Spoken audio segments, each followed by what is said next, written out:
Thank you, sir. Good evening, everyone. I am Dr. Pawan Kumar from Sagar Hospitals. Today, I am going to discuss on anatomy and physiology of liver. Starting with the embryology of liver, the liver is developed from the hepatic bud on the ventral surface of the foregut into the septum transversum. The hepatic bud, the cranial part of the hepatic bud, it produces pars hepatica and pars cystica. The pars hepatica is further divided into right and left parts, and each of which forms one lobe of liver. The right and left divisions of the pars hepatica enters into the septum transversum cells and forms interlacing columns called as hepatic tubercles. And the initially right and left lobes of the liver are equally in size, and due to unequal blood supply, the right lobe ends up larger than that of the left lobe. The sinusoids are also formed from the mesenchyma of the septum transversum. Endodermal cells of hepatic bud gives rise to parenchyma of liver and bile capillaries. Mesoderm of septum transversum forms the capsule and fibrous tissue of the liver. The parts from hepatic bud, it gives rise to liver, gallbladder, and biliary duct system. The pars cystica of the hepatic bud gives origin to the gallbladder and the cystic duct. The part of the hepatic bud proximal to the pars cystica forms bile duct, and bile duct initially it opens onto the ventral surface of the developing duodenum. Due to differential growth and the rotation of the duodenal loop, it becomes dorsomedial aspect of the duodenum along with the ventral pancreatic bud. Various developmental anomalies of the liver, like rudimentary left lobe of the liver and anomalies of lobulation. Riedel's lobe, it is a long tongue of liver extending inferiorly from the right lobe. Usually it is asymptomatic and it may be associated with colonic or pyloric obstruction. Absence of quadrant lobe associated with absence of gallbladder, and there is some anomalies like accessory liver, and agenesis of liver is a very rare scenario. Liver is the largest visceral organ in the body, and it is both having exocrine and endocrine function. It is located in the right hypochondrium, epigastrium, and extended into the left hypochondrium. Its position is between the fifth intercostal space along the costal margins. The upper border lies at the level of the xiphisternal joint, and the sharp inferior edge crosses midline at the level of the transpyloric plane. It accounts for 1/40th of the body weight, and its weight ranges from 1.2 to 1.8 kg. It is reddish brown in color, and it is surrounded by a fibrous sheath known as Glissen's capsule. It is a peritoneal membrane. Various relations of the liver. Coming to anterior relations of the liver.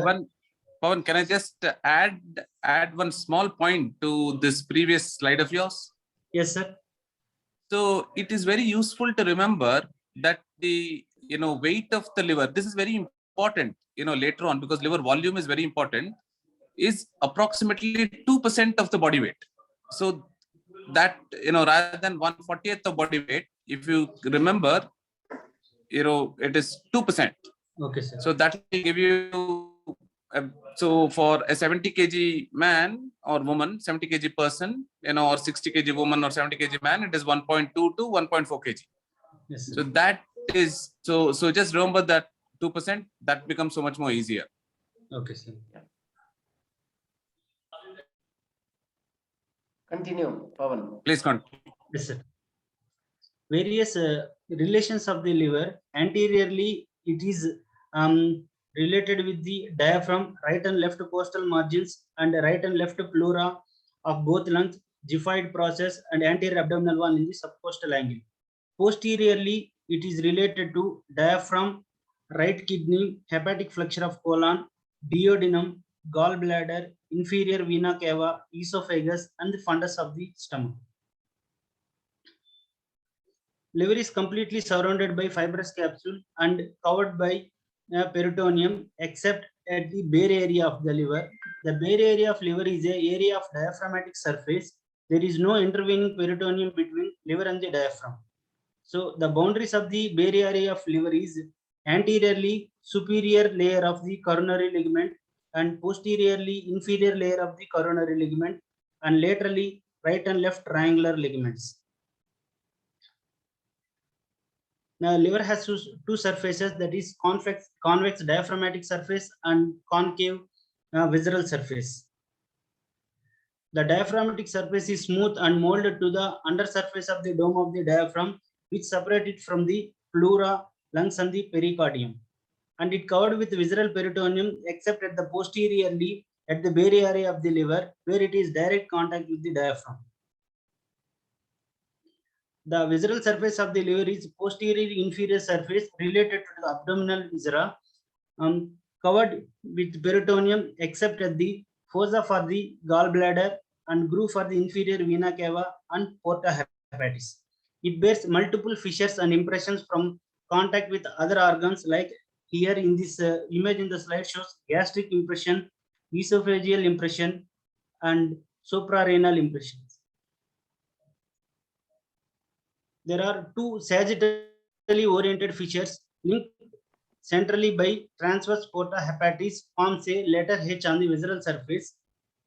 Left fissure is continuous groove formed anteriorly by the round ligament and posteriorly by the ligamentum venosum, and right fissure is continuous groove formed anteriorly by the fossa of the gallbladder, posteriorly by the groove for inferior vena cava. The ligaments of the liver are two types, true ligaments and false ligaments. The false ligaments are actually peritoneal folds. These are falciform ligament, right triangular ligament and left triangular ligament, coronary ligament, and lesser omentum.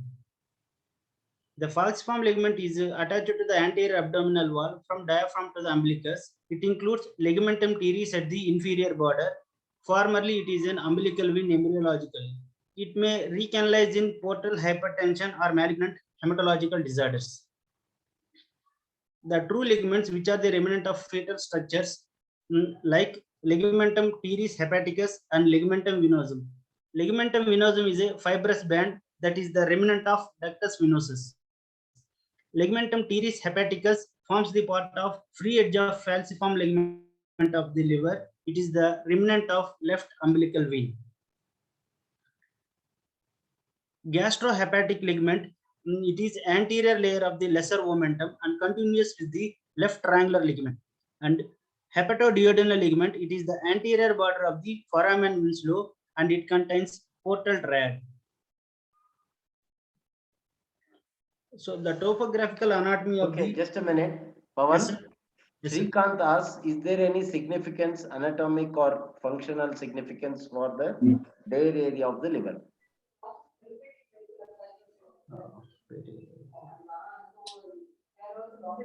You mentioned it very prominently. Yes, sir. Is there any significance to that? Yes, sir. Portocaval anastomosis happened over there, sir.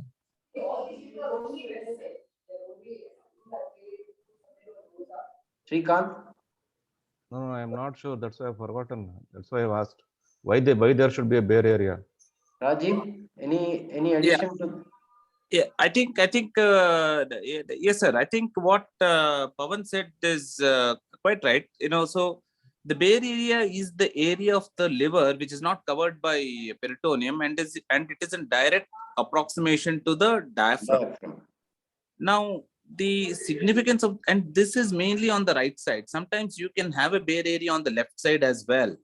When the left triangular ligament is very attenuated. So now these areas which are bare, so there can be photosystemic collaterals which develop in this area. Especially when there is portal hypertension. Yeah, when there is portal hypertension. Now, the other thing is that you can also have lymphatic channels which can actually go through along the edges of this area. So you can have pleural effusions which develop in portal hypertension, and the pleural effusion or hydrothorax might develop in the absence of ascites as well. So sometimes we see patients presenting with CLD and with ascites, CLD and with pleural effusions, and the pleural effusion is being investigated for various causes, and then without attention being focused on the liver as the possible cause of it. So there can be ascites can be absent, and there can be effusion. Now, surgically, what is the importance? Surgically, the importance is related to this photosystemic collaterals and the presence of very thin-walled, immature veins which contain blood at significantly higher than usual portal pressure, which leads to bleeding, especially when you're trying to mobilize the liver for various purposes, mainly as a part of recipient hepatectomy for a transplant, or sometimes when you're trying to do mesoatrial shunts when there is Budd-Chiari. So even during Budd-Chiari as well, these collaterals can develop, especially when people used to do mesoatrial shunts. Now this particular shunt has fallen out of favor, but still done in select circumstances. So when you're trying to mobilize the liver, especially the right side, you can encounter bleeding. So this is the main importance. The other thing is surgically, even if there is no collaterals, at the bare area, you can end up entering the diaphragm and causing a pneumothorax. So this is very important when you're doing donor hepatectomies, especially when the bare area, when the liver is very adherent, especially in thin young women, the liver can be very adherent to the diaphragm, and you can inadvertently open the diaphragm and cause a pneumothorax. And recognition of this is very important. In fact, we have written a paper about this. We had a donor who developed a pneumothorax, and that we fixed at operation, but subsequently many weeks later developed a life-threatening diaphragmatic hernia through this area. So these are some surgically important things that we got to remember. So you got to be really careful when you're dissecting at the bare area, and you got to stick close to the liver capsule, not get into the liver, neither go into the diaphragm and cause any diaphragmatic injury. So that's the general importance. Rajiv, other thing I wanted to ask is, see yesterday or day before, Somshekhar was talking about when we do, this one cytoreductive surgery, he said that they would completely strip the liver of the Gleason's capsule. And is that very easy to do? And second thing is, what happens, to that liver after, you have done a, complete stripping of the capsule? Will the new capsule develop, or it just become fibrous? What happens is, sir, basically the idea generally is that the liver, stripping the liver capsule will lead to a lot of bleeding. Now this is the main issue. So generally, if there are peritoneal deposits, it's probably best to just get rid of the peritoneal deposit rather than go into the liver capsule. Now, sometimes the liver capsule is denuded and then there is bleeding, but this bleeding can be controlled in the absence of any liver dysfunction. The bleeding is controlled easily using current sort of means of hemostasis, generally by using, spray coagulation, or sometimes you can use argon beam phototherapy.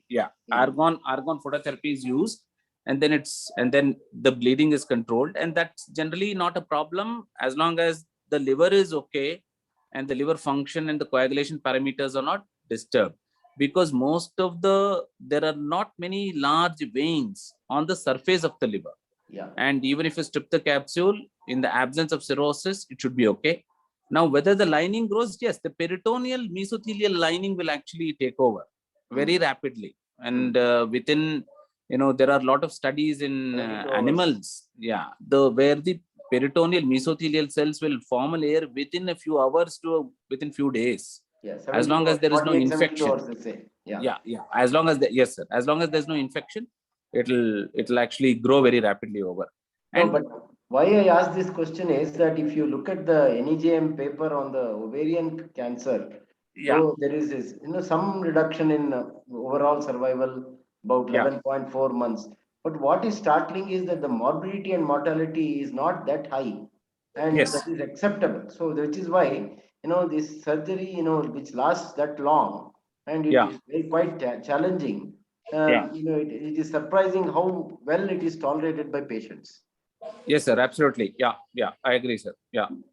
I think that is where actually, taking off the capsule of the liver, especially, and taking off the deposits behind the liver, around the liver, when you mobilize the liver, when the liver function is good, and when you're not resecting any liver mass, Yeah. They tend to do really well. They tend to do really well. Okay. Pawan, continue. Yes, sir. And there was one more question by Nas. Good evening, Nas. Welcome. Yeah, good evening, sir. Good evening. Can you please ask the question? Yeah, I just wanted to know, we are talking so much about this Ruvius sulcus. Is there any embryological correlation with this? Pawan? Ruvius sulcus. Ma'am, actually the significance of Ruvius sulcus is above the sulcus in laparoscopically we can identify it as cystic duct, and below that is CBD, so that for that only we can operate during surgery. It is helpful. No, I just wanted to know if there is an embryological correlation with this. Now, does it guide to any resections of the liver? Sir, I don't know, sir. Yeah. Okay. Let me answer that. Yes. So generally, if you look at other mammals, liver is actually a multilobulate structure. For example, if you look at the liver of a pig or the liver of a cow, the liver is actually in multiple leaves. It actually lies on one on top of the other, so it forms in different lobes. It is only in the apes, in the great apes, that the liver is all fused together. So the Ruvius sulcus is, again, if you look at the Ruvius sulcus, and if you look at the vertical sulcus where the falciform comes and attaches, these are all areas where the liver lobes have fused together. Now, the Ruvius sulcus is the place where the posterior sector of the liver, segment 6 and 7, have actually fused with the anterior sector, which is segment 5 and 8. And that is generally, it is a horizontal sulcus at the level, like Pawan was saying, at the level of the gallbladder. And if you lift the gallbladder up, the fundus up during a cholecystectomy, generally the signs of the sulcus are there.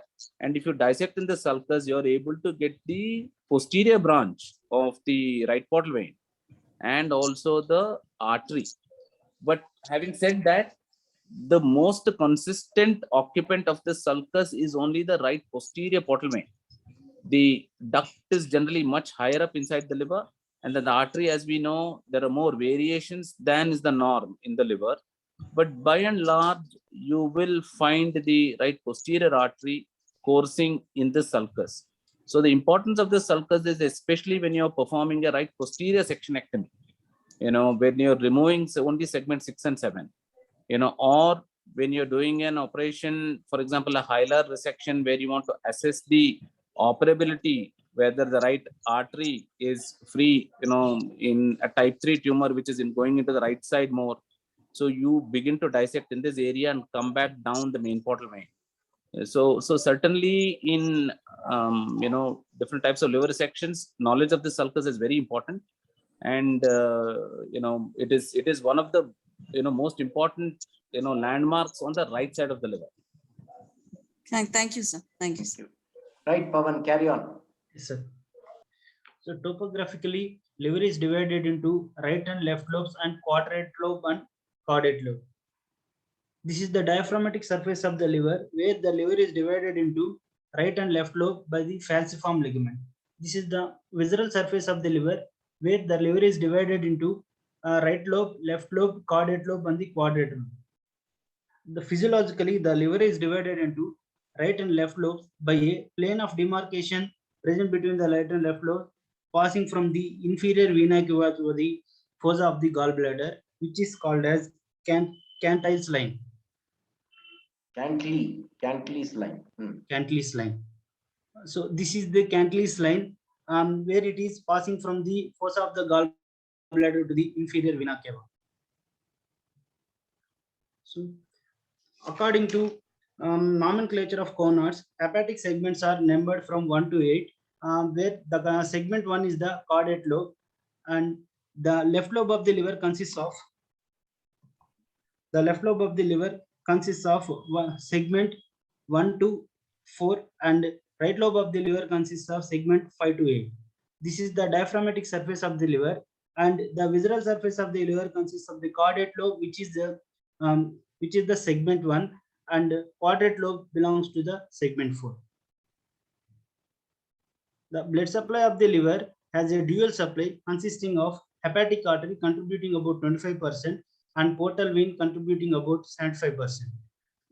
The hepatic artery, which is arising from the this is the abdominal aorta, and arising from abdominal aorta, celiac trunk is arising. From celiac trunk, common hepatic artery, which gives rise to hepatic artery proper, where it divides into right and left hepatic arteries and enters into the porta hepatis. Right hepatic artery usually gives off cystic artery, which runs to neck of the gallbladder. The blood supply of the liver in porta hepatis, it consists of portal vein, hepatic artery, and the hepatic duct. From the aorta through the hepatic artery, the oxygenated rich blood is supplied to the liver, and from the intestines, nutrient rich oxygen to pure blood is carried by the portal vein and enters into the liver. And from the portal vein, from the liver, it is carried through the hepatic veins and it enters to the inferior vena cava, and later it enters in the right artery. And from the bile duct, the bile produced from the liver enters into the bile duct. From the bile, it enters into the small intestine through hepatic circulation, intrahepatic circulation. It once again by the bacterial activity, it reaches the liver.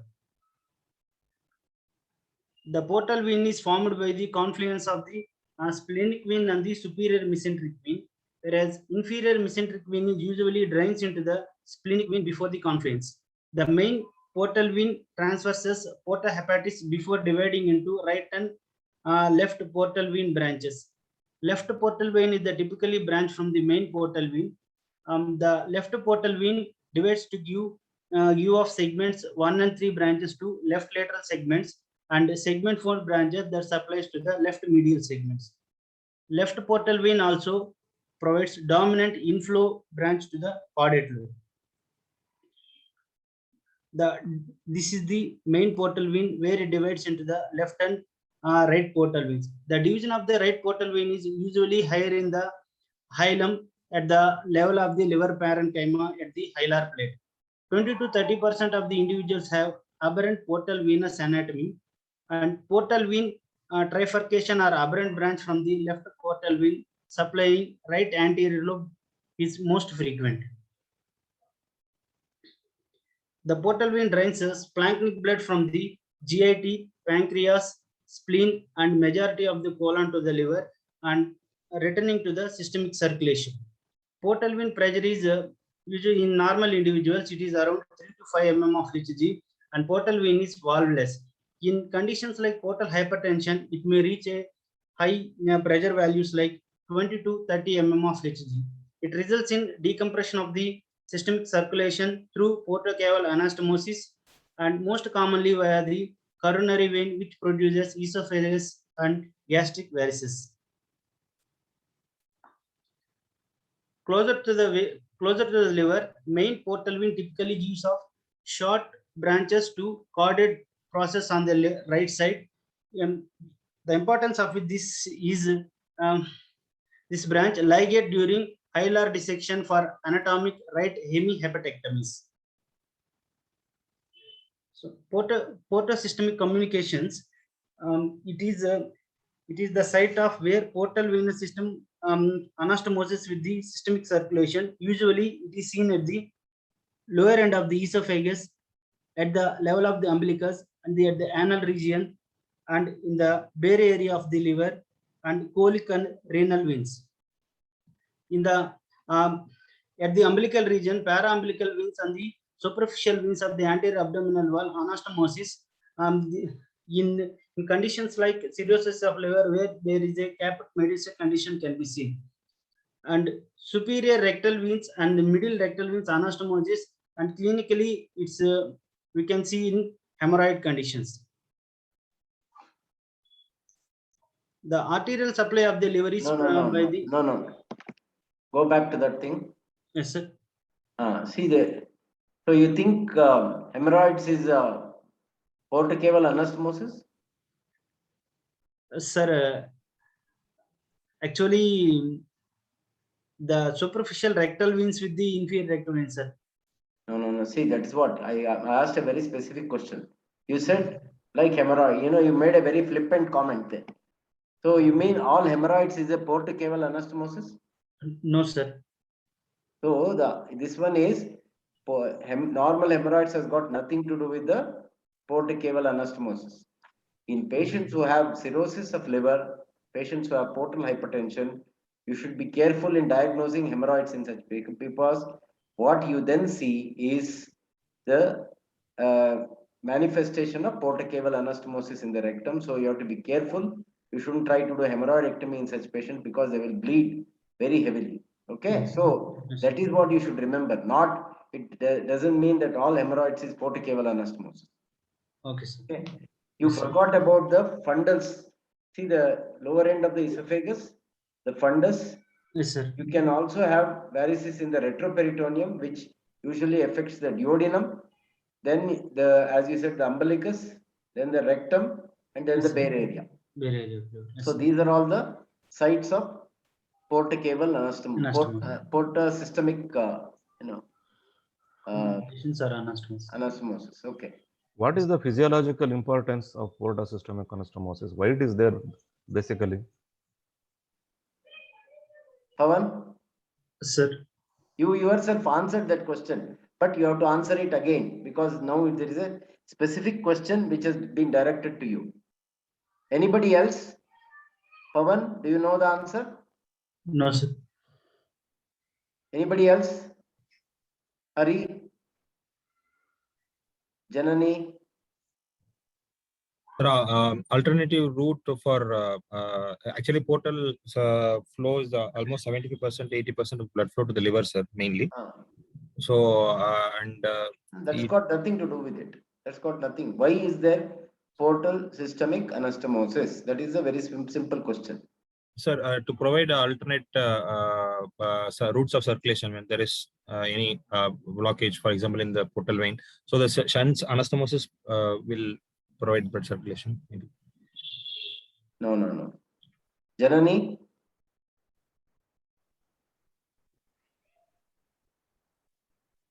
Is Janani there? Abdul?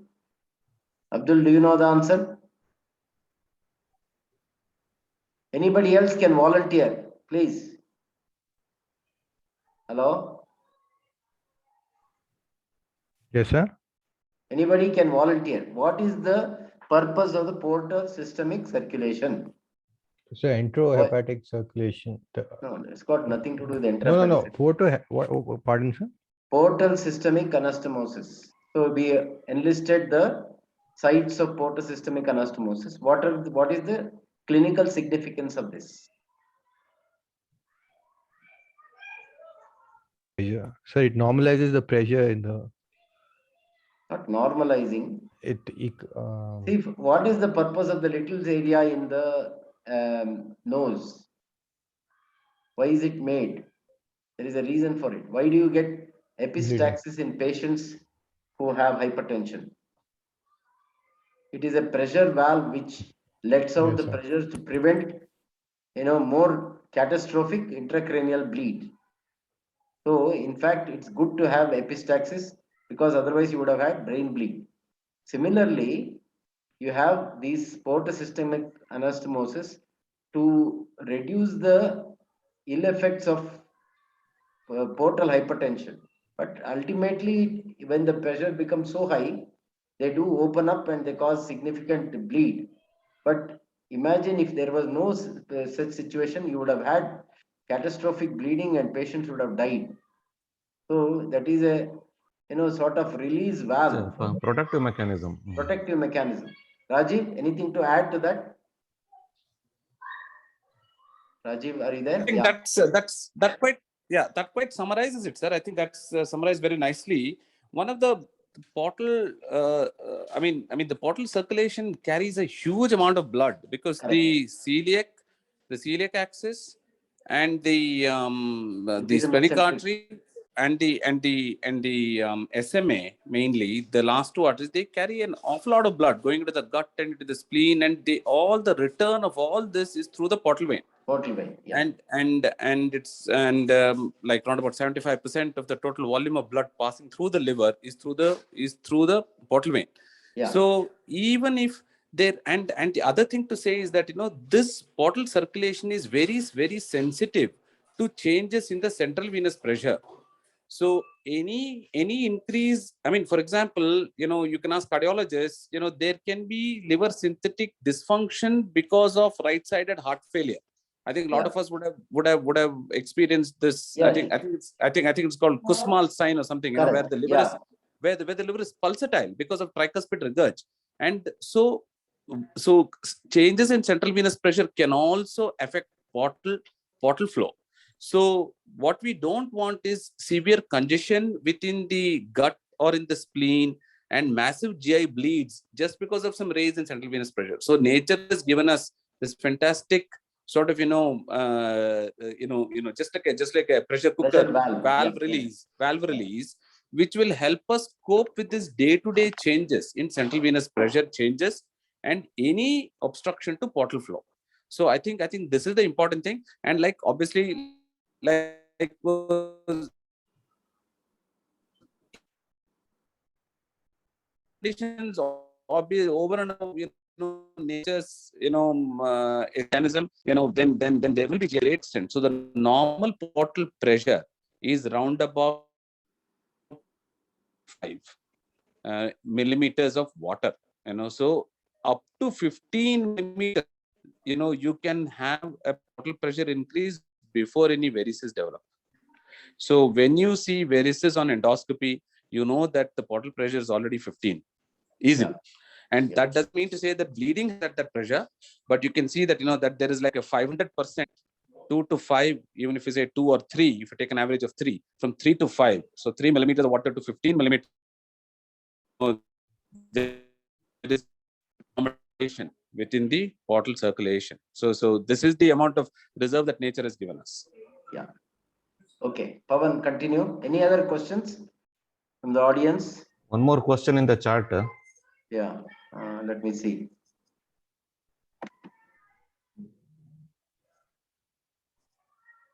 Okay, so on what basis is the segmental anatomy of the liver? What basis is the segmental division happen, and what is its significance? Pawan, can you answer Sir, that? Sir, segmental anatomy is mainly based on the portal vein, sir. Yeah. And it is helped in during hepatic resections, sir. Okay. And each segment has its own arterial and venous supply along with the biliary drainage, sir. Okay. Yes, sir. So the importance of segmental anatomy is understanding the segmental anatomy helps the surgeon to nowadays the anatomic and non-anatomic resections have become the norm. So understanding this will help them to not only resect livers with good margins, but also maybe confined to the segmental anatomy so that they allow for rejuvenation of liver and also for maintenance of the liver function. So I think that is why I think there's all the liver surgeons very particular about the segmental anatomy. Rajiv, anything to add to that?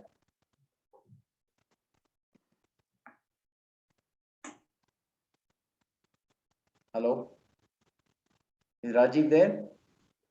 Yes, sir. Can you hear me, sir? Yeah. Hello. Yeah. So Yeah. segmental anatomy is key to understanding the principles of Yeah. liver resection. It mainly allows you to navigate inside the liver. So basically it is just like and especially advances in imaging, especially CT, MRI, and more importantly, application of this using intraoperative ultrasound during surgery and understanding external landmarks which help you correlate the internal vascular structures. So it's basically vascular surgery inside the liver. You dissect along the MHV, or you dissect along the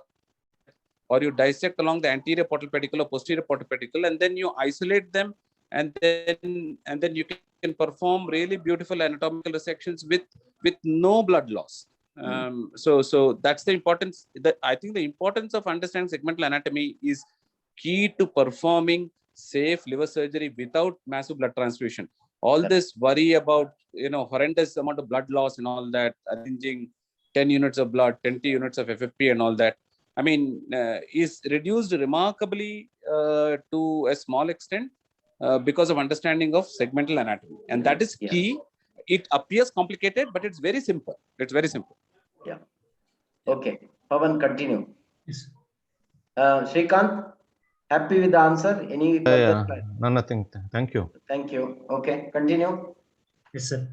So as I explained in the earlier slides that the liver is supplied by the hepatic artery, which is a branch from the aorta. Celiac trunk arises from the celiac trunk. Common hepatic artery is arises. So from celiac artery, the usually common hepatic artery will arise. From common hepatic artery, right hepatic artery proper will arise. From the right from hepatic artery proper, right hepatic artery and left hepatic artery will divide and enters into the liver at the porta hepatis region. But there are variant arterial anatomic variants in which the common hepatic artery arises from the superior mesenteric artery, where I have already shown in this mentioned slide. I think he has mentioned it here. The student should know that one of the most common anatomic variations is the accessory or the this one right hepatic artery, which masquerades as cystic artery. So you should be extremely careful when when something appears bigger than what it is. Don't clip it till you are actually absolutely certain what it is entering, because it will sometimes it will form what is called as a Moynihan's hump, where it humps over the cystic duct. Sometimes it will be anterior to the cystic duct also, because normally you're supposed to see cystic duct first and then the cystic artery behind that. But sometimes it can be the other way around. So whenever you see these variations, you be very careful. If an artery appears bigger than it is usually bigger, then it may be a accessory, sometimes even a right hepatic artery. Do not clip anything till you are absolutely certain. Okay, continue. Yes, sir. So there are three hepatic veins, right, middle, and left hepatic vein that passes obliquely through the liver to drain blood to suprahepatic and inferior vena cava and eventually enters into the right atrium. Right hepatic vein drains segments 5 to 8, and middle hepatic vein drains segment 4 as well as segment 5 to 8. Left hepatic vein drains segment 2nd and 8. The caudate level is the unique because its venous drainage feeds directly into the inferior vena cava. Liver usually has few small variable short hepatic veins that directly enters into the inferior vena cava from undersurface of the liver. The left and middle hepatic veins forms a common trunk approximately 95% of the time before entering into the inferior vena cava. So the right hepatic vein inserts separately into the inferior vena cava, and large inferior accessory right hepatic vein in 15 to 20% of the cases that runs into the hepatocaval ligament. The source of torrential bleeding if control of it is lost during right hepatectomy. Hepatic vein branches bisect the portal branches inside the liver parenchyma.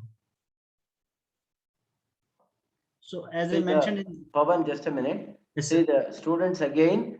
One of the causes for absolutely torrential bleed, which is almost what shall we say, not compatible with life, is in patients who have road traffic accidents where the shearing forces will tear the hepatic veins from the inferior vena cava, and such patients, the surgery is usually unsalvageable unless you get to the liver unit very quickly, and then they can salvage it. But most of the time it is this torrential bleed which causes significant mortality in patients who have road traffic accidents, motorbike accidents, where there is the high acceleration, high velocity injuries, where there is severe shearing forces, which rip the hepatic veins of the inferior vena cava.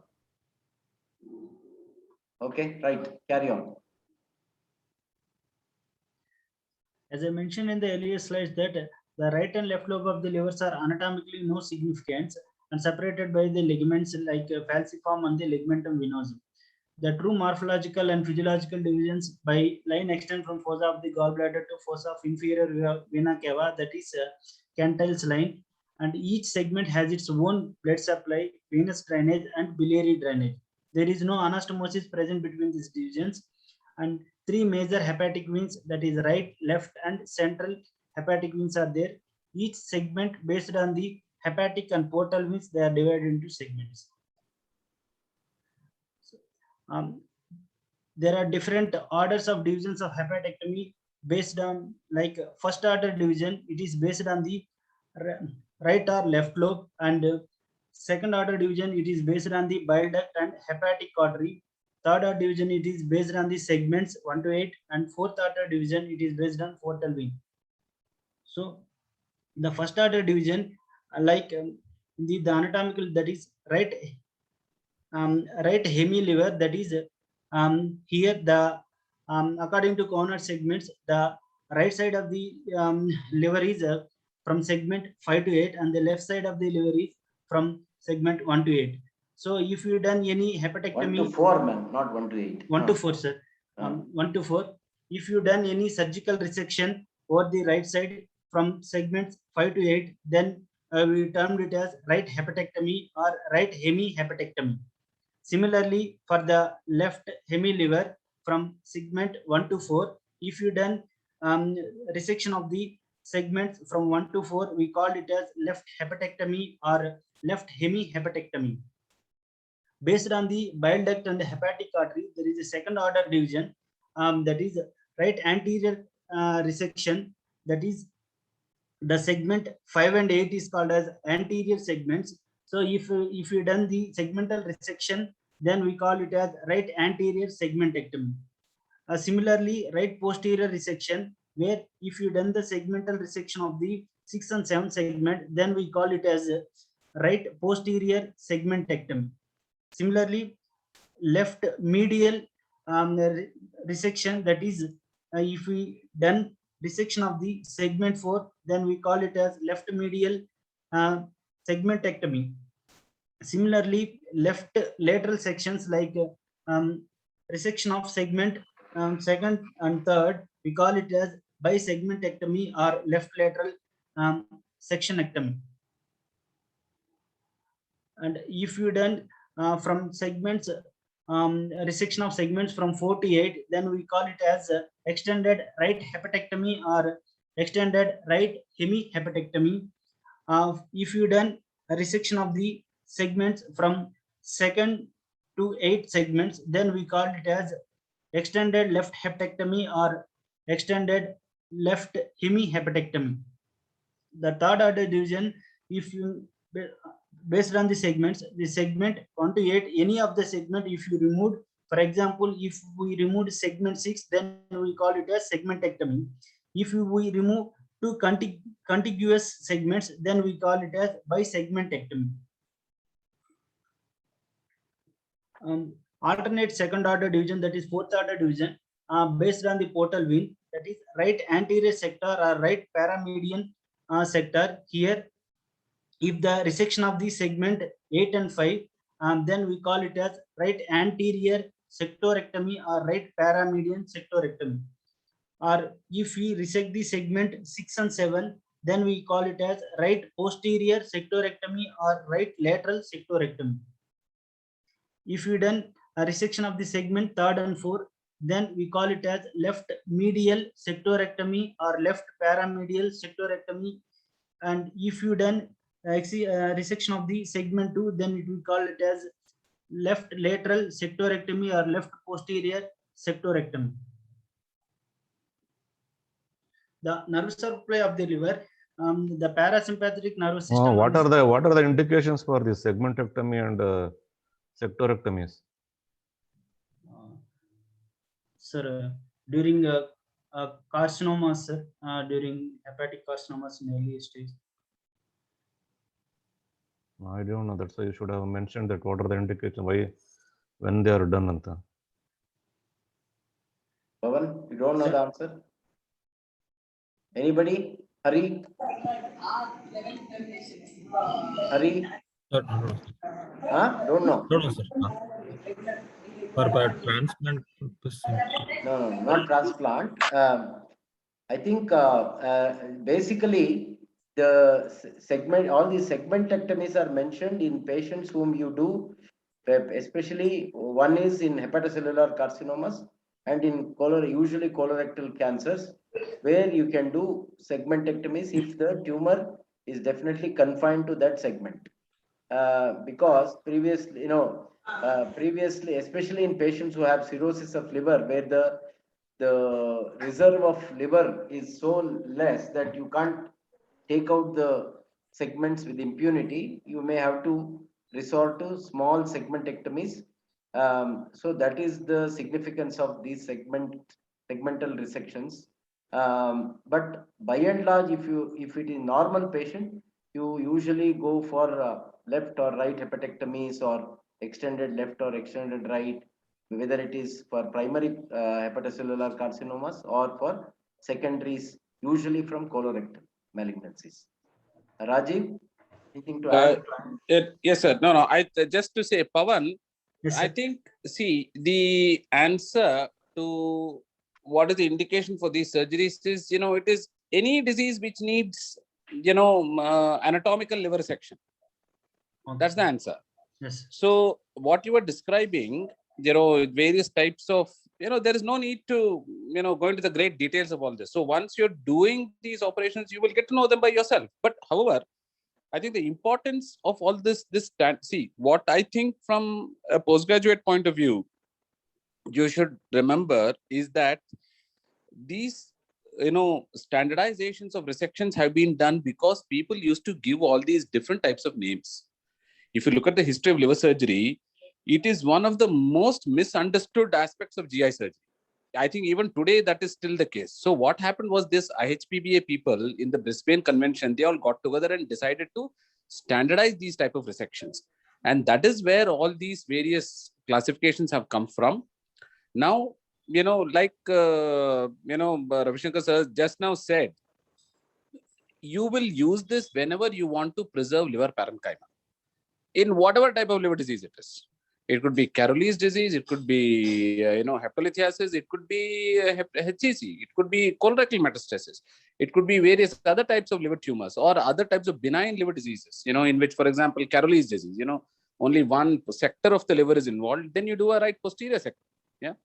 So this is where the importance of that is. And I would say that, this is where the, where the etiology of the liver disease and the anatomy of the liver, they both join together. So I think that should be your answer. It can be suitable for any type of liver resection. Okay. Okay, sir. Yeah. Continue. Yes. Coming to the nerve supply of the liver, it is supplied by autonomic nervous system, that is sympathetic and parasympathetic nervous system. By parasympathetic nervous system, it is supplied by the vagus nerve, that is left vagus gives right hepatic branch and right vagus gives posterior hepatic branch. The sympathetic innervation involves greater thoracic splanchnic nerve and the cilia ganglion. The denervation of the liver after hepatic transplantation seems to function with normal capacity. The common sources of rapid pain to right shoulder, scapula, and the right side or back is due to irritation of the right phrenic nerve stimulated by the tumors stretching the Gleason capsule or by the diaphragmatic irritation. The lymphatic drainage is lymph is produced within the liver and it drains to the perisinusoidal spaces and periportal clefts of small to larger lymphatics that drains to cystic duct lymph nodes as well as CBD and hepatic artery and retropancreatic and celiac lymph nodes. Hepatic lymph also drained cephaloid to the cardiophrenic lymph nodes.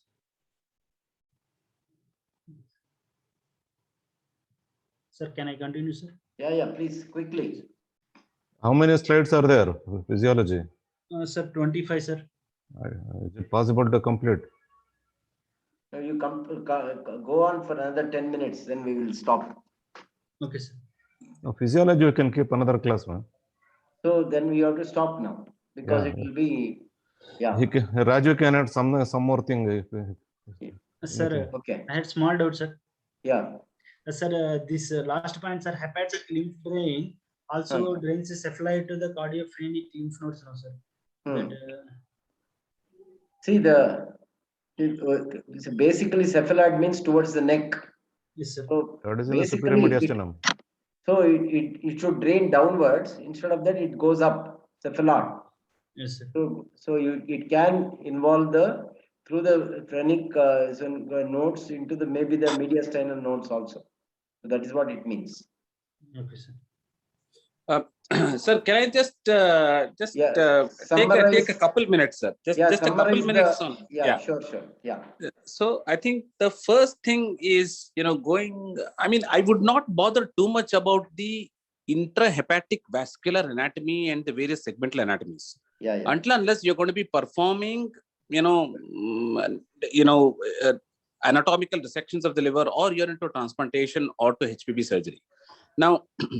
Now, I think broadly, from the point of view of sort of, our postgraduates who are going to be exposed to a lot of this trauma work, I think Ravi Shankar sir was talking and Dr. Srikanth also was talking about trauma. I think I just want to make a couple points, which I think the anatomy of the external aspect of the liver will be really useful to understand. I think the triangular ligaments, which we talked about earlier, I think they're very important. The right and the left triangular ligaments. I think that you need to make every effort to try and mobilize the liver off the retroperitoneum and mobilize this triangular ligaments, and also the falciparum, right triangular, falciparum, and left triangular ligament, because you need to mobilize these ligaments to reach the cava. Now, lot of GI surgeons and general surgeons are faced with trauma. And see, I as a HPP surgeon have hardly seen a handful of trauma patients, but I'm sure each and every consultant, general surgeon and GI surgeon has seen many more. Now, the way to tackle hepatic trauma is to be able to understand these ligaments and to be able to mobilize the liver to get to the top cava and bottom cava. So Dr. Ravi Shankar was mentioning about, massive torrential bleeding coming in from these ruptured inferior hepatic veins and sort of, right and left hepatic veins. The way to stop it, especially in a patient who is unstable, who you need to take to theater, is to actually be able to mobilize the liver and close the book. What happens when the liver is damaged in trauma is that the book is opened. So the liver gets damaged because of a shearing force anterior posterior, and the liver gets cleaved or gets opened up. And the hepatic veins are the ones which cause the maximum amount of bleeding, and the liver is opened like a book. So when you get into the abdomen open, you're forced to do a laparotomy for hemoperitoneum, and you find that there's a massive liver laceration. You close the liver. You actually approximate. Don't try and get into the depths of the liver laceration. You close the liver and close it like a book, and get your assistant to hold the liver closed, mobilize the right and left hepatic, triangular ligaments, open the falciparum, get to the top cava, and actually put packs all around and close the liver like a book. And if you can get control, that's okay. If not, if you can just mobilize all these, right and left triangular ligaments and close the liver and put packs all around and close the book, close the abdomen, and then shift to another center where, expertise could be available, or the bleeding stops, or they can manage the, shock. This is what results in, good outcome for the patient. I think this just, so ability to mobilize the liver, the left triangular, right triangular, and also the falciparum, and get to the top cava is of great importance. I think this is something that you all have to remember from the external anatomy aspect of the liver. So this is one thing which I wanted to mention to you all. I think that is actually a very good point, because I wanted to actually ask at the time when he was mentioning all these ligaments, what is the anatomic significance? You have actually said it now. Basically, that is the most important thing. So as soon as you enter the abdomen, especially for trauma, so you have to mobilize all these ligaments so that you are then able to control the bleeding as much as possible. I think that is the most important thing. Yeah, and I think, sir, this mobilization can be done. See, we were all taught this. Professor Dinesh Babu used to do it when we used to open the liver for vagotomy. He used to show Yeah. us. He used to Yeah. say, ill cut the triangular ligament ge illi nodu left hepatic vein illi end agutte. So what happened? See, I mean, lot of us would have been involved in this situation. I mean, nowadays I'm sure they're all doing laparoscopy work and stuff like that. You can see it. For example, when you're doing a fundoplication, you Yeah. mobilize the left triangular, and you will see a vein coming in from like 1 o'clock position going in towards the left hepatic vein. So Yeah. this is where the top cava is. So you mobilize the left triangular up to that point, Yeah. and you know that this is where the left hepatic vein is. So just below the left hepatic vein, if you put your finger, you will go all the way across to the other side. Yeah. Behind the cava, behind the right hepatic vein and everything, all the way along to the other side, because there's nothing behind the cava at that point. So all you need to do is to be able to get across this side to get top caval control. Yeah. So I think this is something when you're doing other operations, you can observe things. And I think that is where, an eagle's eye of the surgeon is very important. So you're doing other operations, you're doing fundoplication, you're doing some other type of vagotomy, you see this anatomical relationships and understand how it can help you in some other type of situation. Rajiv, other thing I want you to please highlight to the postgraduates is the Pringle's maneuver. Is Yeah. it practiced these days? And there is a lot of this one debate about it and all that. Yeah. But Yeah. Pringle's maneuver, when is it useful? Yeah. How So should they do it? Yeah. So Pringle's maneuver was identified by William Pringle. At that time, there were no energy devices. They did not have, all these fantastic, bioengineered devices for us to transect the liver. At that time, arresting the inflow to the liver was one of the best ways of basically stopping portal flow. We were discussing portal flow takes so much blood, 75% of the blood flow of the liver, around about 4 liters per minute. Amazing amount of blood through the liver. You just block it and then the bleeding stops. However, we know that ischemia is as equally harmful to the liver as bleeding. However, given the choice between bleeding and ischemia, any liver surgeon will prefer ischemia. You don't want bleeding. So bleeding from the liver is much more harmful. So, I mean, there are lots of papers. There are wonderful papers. Even if the PGs want, I can actually share the references, but I won't get into the details now. So Pringle, or where you occlude the inflow, the blood flow to the liver, is actually of great importance to liver surgeons in the past. But in the current day and age, of where we know the precise anatomy of the liver, and we have all these wonderful, water jet, CUSA, these type of wonderful instruments to dissect the liver, I think we don't nearly need to resort to Pringle. However, in one situation, Pringle is helpful. We just discussed that now, trauma. You pack the liver and you find that the bleeding is not stopping. And you have a liver surgeon or somebody who can come in, and you can wait half an hour, 40 minutes. At that time, you can do a Pringle. You stop the blood flow so that the anesthetist can stop giving blood and blood products. Because we know that, massive transfusion leads to TRALI, various other types of problems that you don't want, hypocalcemia, acidosis, renal shutdown, various other problems post-op, even in a young patient. Forget about, middle-aged or elderly patients. So you have somebody coming in, you pack the liver, you close the book, but still you're not able to control the bleeding, then you can do a Pringle. It's very simple. You need to find the cava, put your finger above the cava so that it comes up into the gastrohepatic ligament. You just need to, take off some flimsy additions and you're around the portal tract. And you just part an Ambi tape around, all the way around, put a suction tube down and use a big, artery forceps to clamp down. You can use any kind of suction tubing and that will clamp you can use an Ambi tape and then put a suction tube through it. And then you can occlude the portal circulation for a period of time, So the liver can tolerate ischemia for up to 45 minutes. So it can do it.